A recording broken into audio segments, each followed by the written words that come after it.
त्यामुळे नदीत लई होड्या असल्या तर शहाण्याने काठ सोडू नये.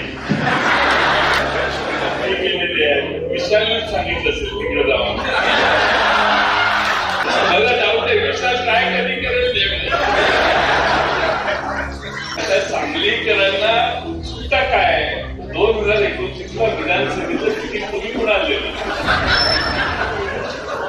आजच्या कार्यक्रमाला कुणाला बोलवायचं याची चर्चा करत असताना हरदास पाटील म्हटले की जयाभाऊंना आम्ही बोलवणार आहे. बोलवा.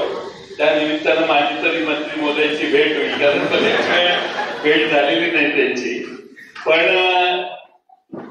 त्यावेळी हरदास पाटलांनी मला सांगितलं की जयाभाऊ आमच्या जया गोरेंचा जयकुमार गोरेंचाही आपला एवढा सांगलवाडीचा परिचय पूर्वी मला माहित होतं, पण कसा परिचय हे पुन्हा एकदा त्यांनी त्याची उजळणी केली. त्यामुळे सांगलवाडीकरांचे आणि जयकुमार गोरेंचे अतिशय जिव्हाळ्याचे संबंध आहेत.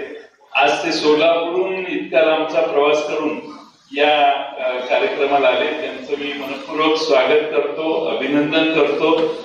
आणि ग्रामविकास मंत्री म्हणून अधिक चांगल्या पद्धतीने ते आज काम करतायत.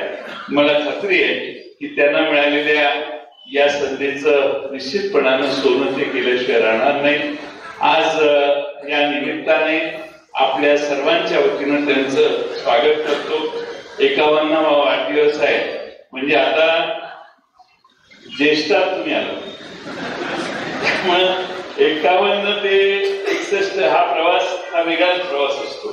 आणि मला खात्री आहे की सांगलवाडी देखील तुम्हाला त्या निमित्तानं प्रत्येक पदोपदी प्रोत्साहन दिल्याशिवाय राहणार नाही.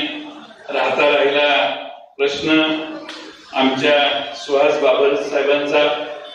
अनेक होड्या असल्यामुळं त्यांच्यासमोर चिंता आहे. त्यामुळे नदीत लई होड्या असल्या तर शहाण्याने काठ सोडू नये. त्यामुळे कोण कुठल्या होडीत बसलाय याचा जरा कळायला अवघड असतं. त्यामुळं आता ही आमच्याकडची लई गरज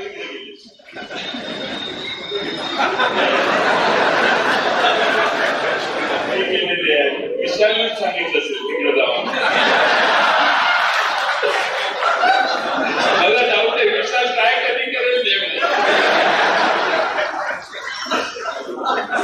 आधी आता सांगलीकरांना उत्सुकता काय 2029ला विधानसभेचं तिकीट तुम्ही कुणाला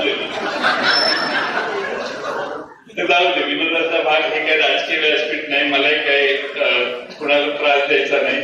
पण मी जयाभाऊंनी विधानसभेत अनेक वर्ष काम केलंय आणि त्यांच्या पक्षाने त्यांना अतिशय चांगली संधी महाराष्ट्र ग्रामविकास मंत्री म्हणून काम करण्याची दिलेली आहे.